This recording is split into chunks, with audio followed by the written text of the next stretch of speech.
Every now and again you come across a boat that just feels intrinsically right, and this is one of those boats. This is a Belize 54 Daybridge by Riviera. It's an Australian built boat, and it feels like a boat built for boaters rather than people who just want a holiday home. And it starts right on the outside. I really like the look of it, the way that the whole shape of the boat, these raised bulwarks around it, the curves on it. It's a genuinely good looking boat, and it's a practical boat too. A lot of thought's gone into this one, and we are going to take you on board, and I'm going to explain exactly why I like this so very much. Let's walk around this side as well. It is one of those boats you just stop and look at, you know. If you were anchoring that and heading ashore, you'd stop and turn around, wouldn't you? Now, this one is the Daybridge version. They do a coupe version, so we've got the Flybridge on here. You can have a flat top on there and have it like a coupe. I'll explain that a little bit more when we go inside, but there are two options. If you don't want the Flybridge, you don't have to have it. There's a small garage in here. There's a high-low platform. What they've done that's neat with this is they've split the platform here. So when you raise the garage door and you bring your tender out, you've got somewhere to stand. I mean, it's a simple thing, but with that drop down, this is still in place. The tender comes out, and then you can just step aboard. That's a really nice feature. I'm going to show you the garage. We've got a little barbecue area out here on the back, and if we hit the door open button,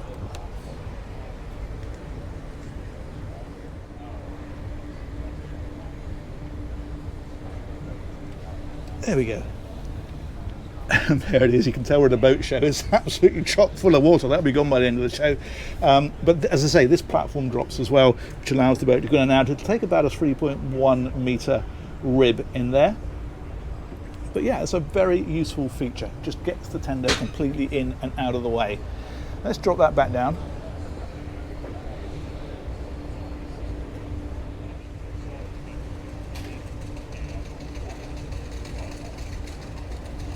There we go, and we'll head inside. Now, you'll notice there's rails everywhere on here, all the way around. There's plenty to grab hold of. Got a little door here, closes this cockpit area off, and a pretty decent sized cockpit actually. So there's seating here, there's storage underneath that. We've got the table that unfolds. It's also height adjustable, so you can bring that open like that. There are supports that come out here that obviously support the table when it's open. Look at the solidity of all of this stuff. It's all stainless steel, it's all lovely. And look at this.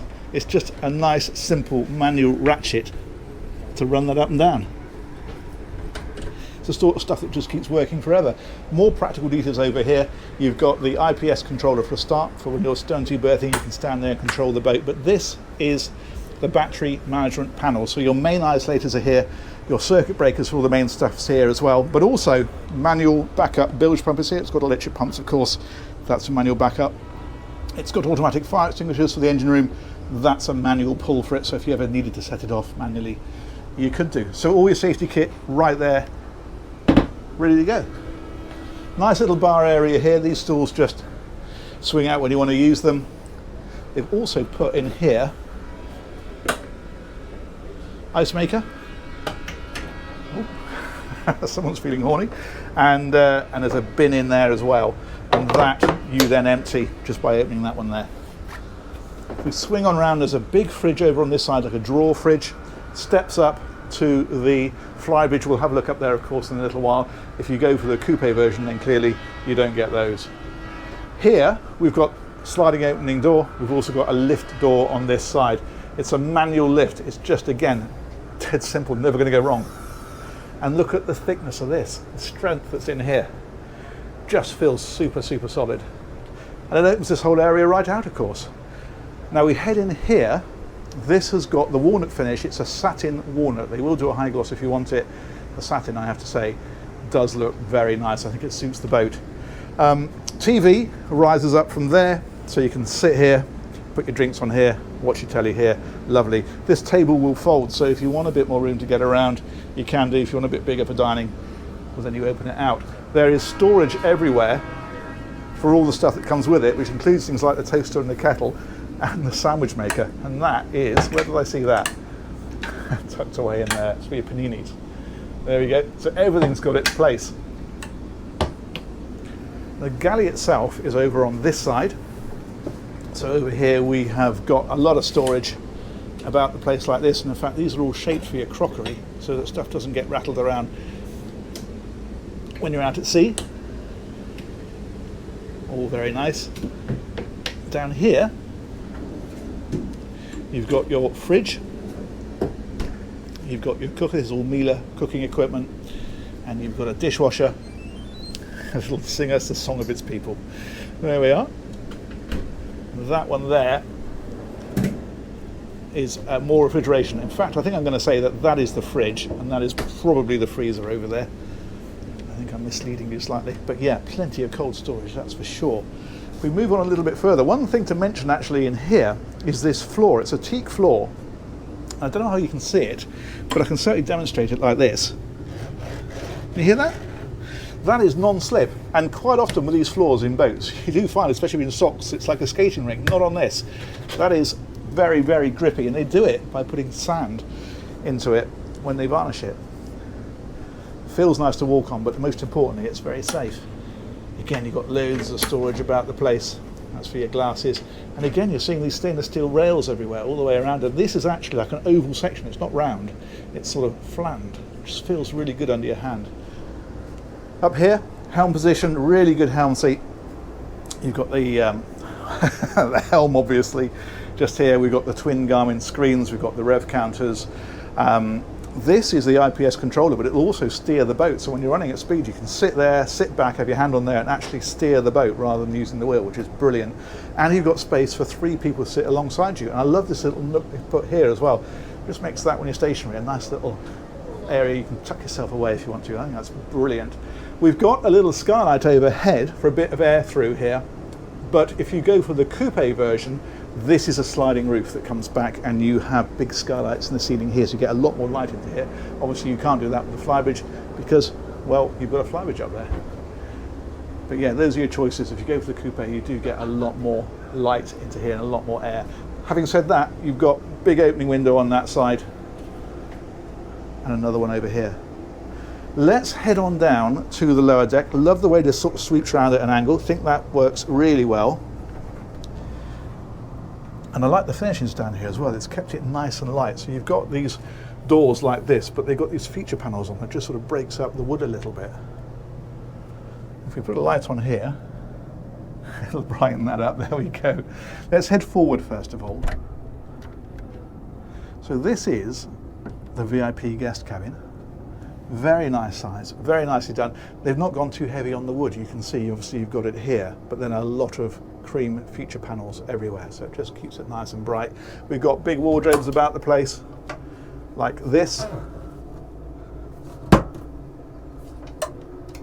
There's AV equipment in here, there's a little dressing table in here. If we spin on around, more storage up by the head of the bed. There's plug sockets on the side, just underneath for your phone or whatever else you want to charge up. Drawers underneath for storage, and in fact, if you lift that up, I'm not going to, because I'll mess up their display, you've got storage underneath there as well. More hanging locker stuff here. Getting technical now, aren't I? And then this is the ensuite. Now this is actually the day head as well. It's a really good size. I love the teak and holly flooring. That's a little bit different. And then we've got sink here, the loo, of course, separate shower stall. That door there is from the main passageway, and that means that during the day, that becomes a day head. Also, cabin 3 uses this one, which I'll show you in just a moment. Other things we've got here is, if I spin on round and shut that one, I think we'll open with it open actually, but just be on the safe side. If we open that, we've got the laundry facilities, and you might think, well, that's great, how do you get to it now? I'll show you how you get to it now. Like that. It's just sensible thinking, isn't it? This is what I like about this boat. It feels like a boater's boat. We've got storage here. That's fairly shallow because there's a wardrobe in behind there, which I'll show you in just a moment. And then if we head back a little bit further, and let's show you under the floor just while we're going past. All of the mechanical bits and pieces, the service areas, are really easy to reach. So that lifts up, but it's on little gas struts. So you're not thinking, okay, lifted that panel up, where do I put it now? And then here you've got access to the water tank, the bilge pump, all that sort of stuff. And look how everything is labelled. So you can see what everything is. You know, they appreciate that in the real world, boats go wrong. And so they've made it as easy as possible to fix it when it does. Cabin 3, bunk beds. That's why that one is quite narrow, because it backs onto this, which is a hanging locker, like so. But yeah, nice cabin. We've got skylight up above, that opens, it's a hatch. Little drawers down there as well. And then if we step back again, we will find the owner's cabin. That's in through here.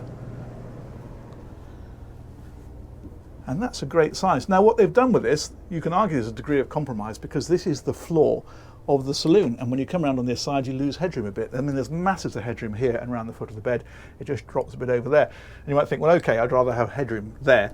However, if you want a headroom there, you've got to push that floor up a good couple of feet. What does that do? It takes the whole boat up on the outside, and those beautiful lines on the outside are lost, and you're back to your block of flats. So that is, I think, very much a compromise worth making. I would certainly rather have that on that side of the bed and have a really great looking boat and a lower profile and a more stable platform. But that is the only thing on this cabin where you do have a little bit of compromise. If we have a look over here, we've got storage in places like this, so drawers and so forth. That's like a little dressing area. It's got the mirror on the back of there. More practical details here. This is like a little pump room. Look at this. So again, you can get to everything. If you've got a problem, you can get in. You know, half the battle when you've got a problem on the boat is actually getting to whatever it is that's not working properly. But when you can just open a hatch and it's even illuminated, that's what you want. And again, everything labelled. There's drawers here, like so. Full of his pants. I'll edit that out later. And drawers by the bed, of course. And then we've got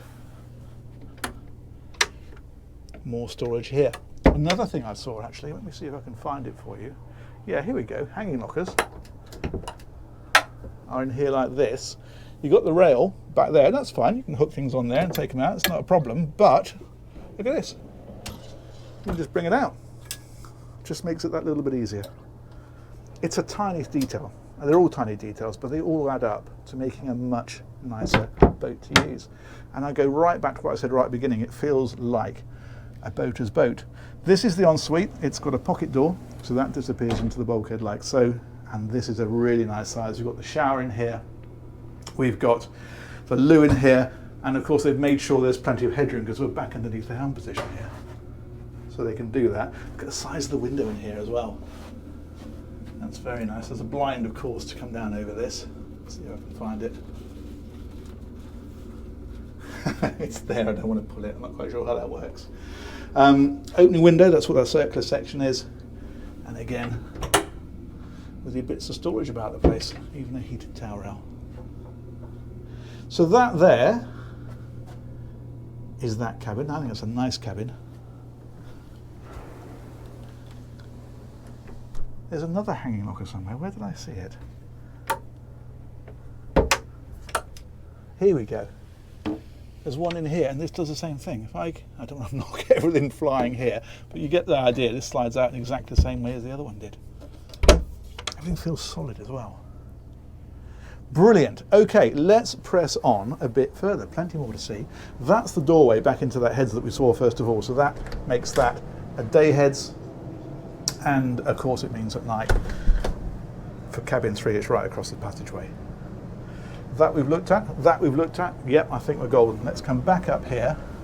Let's pause briefly to look in there at the glassware. All nicely positioned. So again, when you're out at sea, that is not going to fly around and get broken. And let's press on back.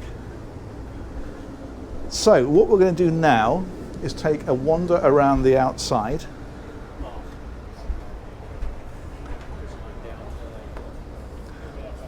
Look at the shape of this boat.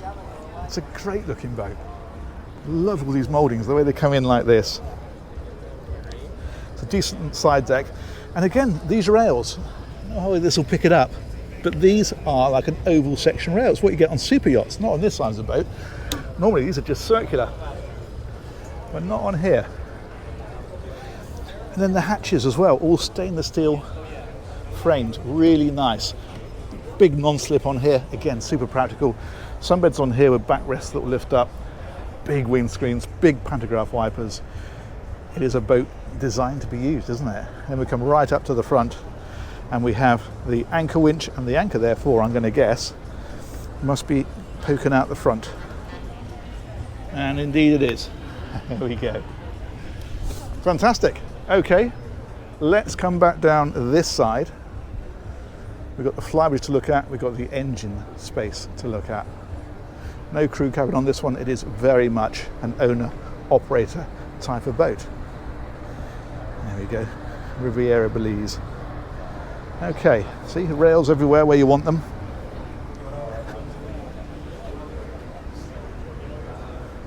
That's great. Okay, head over this way. These are the steps that are not here if you have the coupe version, obviously, because there's nowhere to go. But if you had the Flybridge, you have this. Look at the way this is all stainless steel everywhere, all the way around here. Even the little drains are stainless steel. And that then is the Flybridge. You've got seating around here. It is a table that you can drop over if you just want drinks. Tuck that a bit more out of the way. It's also height adjustable, so if you want to bring that down and put a cushion on there, make that into a bit of a lounging area, you can do. And then we've got a couple of really chunky helm seats here for when you're underway. Again, the twin Garmin screens. Again, you've got the IPS controller. The throttles are here, VHF radio, all that sort of stuff. There's a hardtop on this one. It's an option. You can have a bimini if you prefer and have this all a lot more open. But if you have the hardtop, then you've got the sliding opening roof section, as we can see just there. Nicely done, isn't it? Let's straighten that up. There we go. There's a fridge up here. That's in here. And we've got a little wet bar. And that one there is just like a little sort of ice bucket, really. You can chuck some ice in there, little drain. And that is a bit of storage.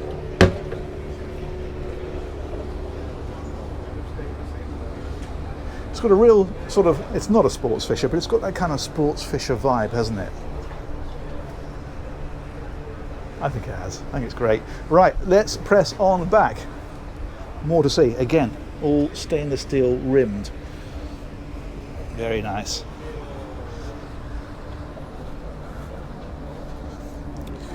Now you'll notice there's a hatch here and a hatch here. They take you down directly above the IPS pods if you ever need to get to those. We're going to head for the engine room, however, and that is down here.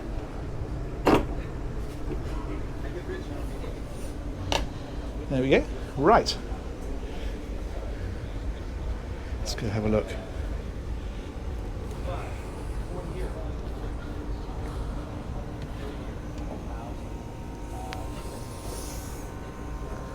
Okay, what we have in here are a pair of Volvo Penta IPS 950 engines. Now these are giving the boat over 30 knots, 33.6 is what they told me. That's nice and precise, isn't it? Just roughly 33.6. Cruising speed, therefore, she'll cruise at 30 plus, and your range at that sort of speed is about 300 miles. Just over 300 miles in fact. However, inevitably with a planing boat, drop the speed right back, run it at 4.8 knots for example, and you're talking about 1,400 miles of range. It just shows how much fuel all of these boats use, these planing boats, to actually get things up and out of the water and plane them.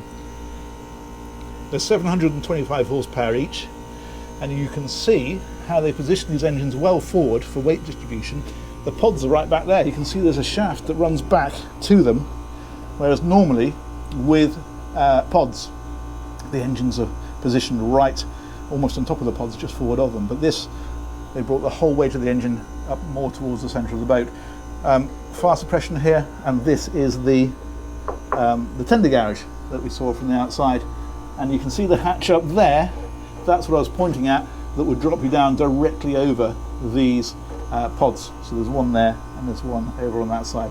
Clearly getting at those from here, it's not impossible, but it's not easy. So that gives you another route in to get to that area. We've got generator in here as well. We've got the fuel filtering systems are in here too. Tanks are in here.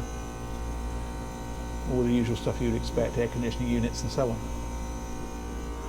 Fantastic. I think we've done it. I think we've covered it. There we go. Let's come back out. These again, they've got that. Can you hear that? Non-slip teak finish. It's brilliant. Okay, back out of here.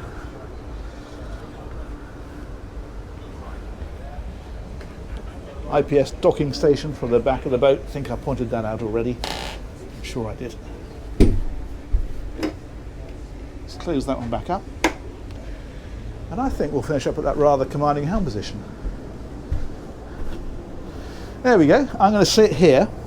I'm going to say massive thanks to Riviera for organising that tour. Let me know what you think of that one, but I am, as you might have noticed, rather taken with that. I think that's a proper boater's boat.